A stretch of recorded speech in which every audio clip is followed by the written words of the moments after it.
Hey Rebel Rouser, I'm Alan Voivod and this is Star Wars 7x7, your daily dose of Star Wars joy, and thank you so much for joining me for it. So, you may recall a couple of episodes ago, we were talking about tie-in stories. So, the various EA video games that they've put out have had some sort of tie-in story published in other media, whether it was the novels Battlefront Twilight Company or Battlefront 2 Inferno Squad or Battle Scars from Jedi Survivor or the Dark Temple Jedi Fallen Order comic limited series. Everything seems to get something basically, and with Star Wars Squadrons, it was a couple of short stories, and unusually for how these things go, they were actually published on Electronic Arts' website. Because the game itself has you flip back and forth between the Rebels / New Republic Vanguard Squadron and the Empire's Titan Squadron, it made perfect sense that there would be two short stories, one for each. We talked about the Titan Squadron story count to 3 a couple of days ago. Today we're going to talk about the Light You Bring, which is the Vanguard Squadron story, and it seems to take place during the events of the game as opposed to the Titan Squadron story, which seemed to take place before the events of the game. And also, as another unusual factor, those two short stories were actually released after the video game came out, whereas all the other tie-in stuff for other video games tends to come out before the video game comes out. Anyway, the Light You Bring features Keo, who is the Moralian A-Wing fighter pilot, and Frisk, who is the Trandoshan Y-Wing fighter pilot. They've been hanging out in the Ringali Nebula area where the New Republic is secretly building the Starhawk prototype. And they're getting a little antsy. It's been a few weeks since they've been hanging out there. But then Ardo, the fleet intelligence officer, gives them a call and says, I got a mission for you, and I need it to be done in a real low-profile fashion. So the gist is that there's some sort of contact with Intel who was getting a little bit too nervous about the Empire getting too close to them, so this contact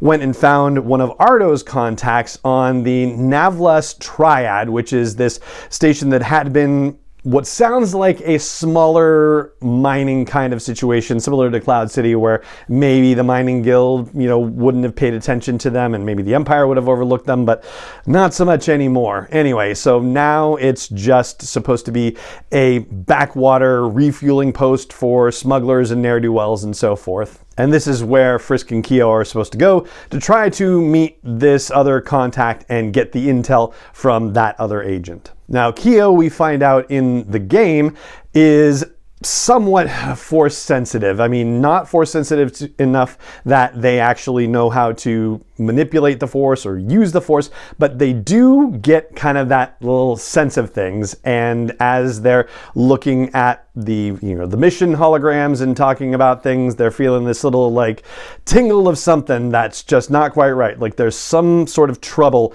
involved in this situation and they just can't quite put their finger on it. It was an interesting way to see the kind of, I got a bad feeling about this scenario play out in an unusual way. So they get to the Triad. It turns out that some random Imperial Lieutenant Relkin has headed up a garrison on the station. So Frisk and Keo were told to keep a low profile and try and do this under the Empire's nose, but it's going to be really hard to do this when there's a whole gosh darn garrison hanging out on the Triad. And it gets even more complicated when Relkin says, hey, don't I know you?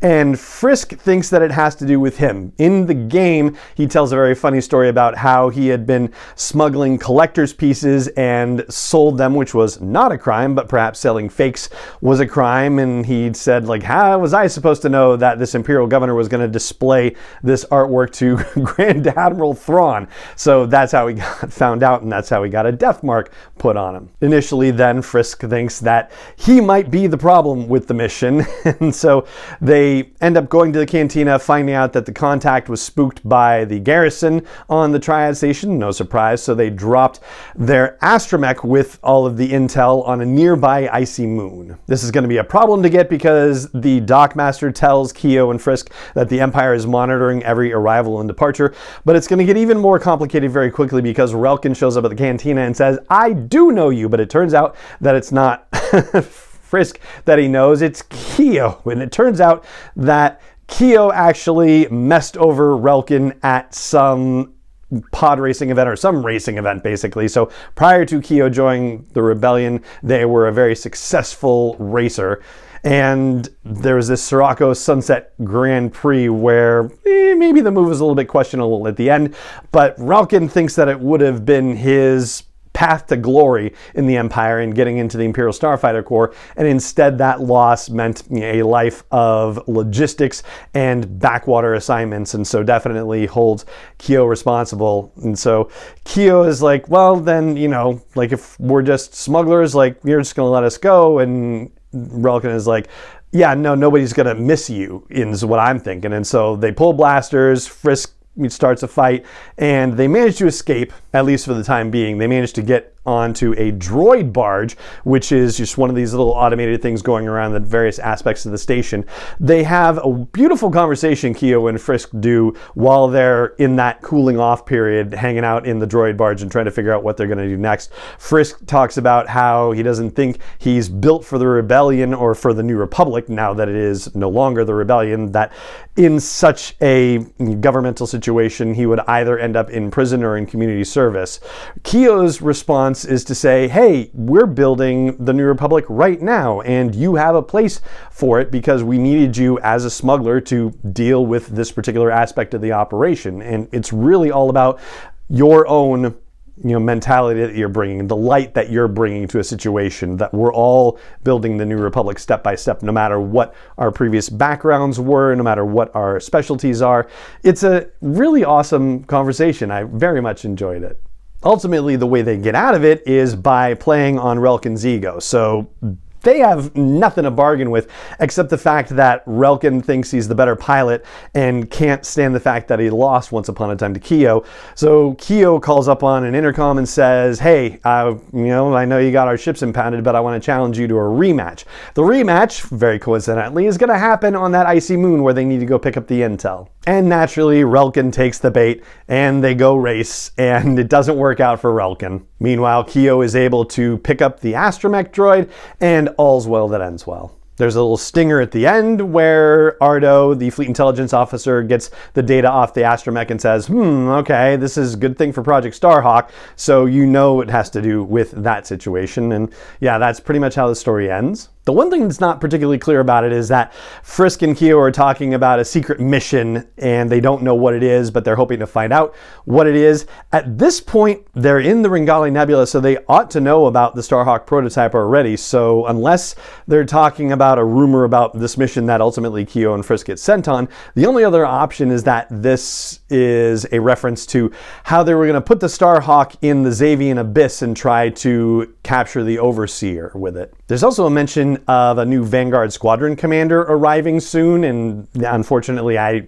didn't catch anywhere in the game where that played in necessarily either, so that doesn't necessarily help to place it with any accuracy within the game's time frame. And the last thing I'll mention is that in the beginning, you get to go into Keo's omniscient third-person perspective and hear them thinking about flying an A-Wing and the reaction times and whatnot, and it brought me back very strongly to Will Lark, who's the A-Wing pilot in the Alphabet Squadron trilogy, and I just thought, yeah, we don't get to hear a lot about A-Wing pilots all that often. It's usually X-Wing pilots or maybe Y-Wing pilots, so it was nice to have that fresh perspective too. And so that's what I wanted to share with you about the light you bring, the highlights that I thought are worth flagging for you from that short story tie-in to Star Wars Squadrons. And that is going to do it for this episode of the show. If you enjoyed the show, I hope you'll consider sharing it with other friends and fans of Star Wars I hope you'll consider leaving a rating or review on your app of choice, and maybe even hitting a subscribe or a follow or a join button. And if you are really interested in supporting a daily dose of Star Wars joy, I have a Patreon page as well. It's patreon.com/SW7X7. I hope you'll consider checking that out as well. And it just remains for me to say thank you so much for joining me for this episode of the podcast, as always, and may the Force be with you, wherever in the world you may be. 7x7 is not endorsed or sponsored yet by Lucasfilm Limited, Disney, or 20th Century Fox, and is intended for entertainment and information purposes only. Star Wars, the Star Wars logo, all names and pictures of Star Wars characters, vehicles, and any other Star Wars related items are registered trademarks and/or copyrights of Lucasfilm Limited, or their respective trademark and copyright holders. May the Force be with them. All original content is copyrighted by Star Wars 7x7. We hope you love it.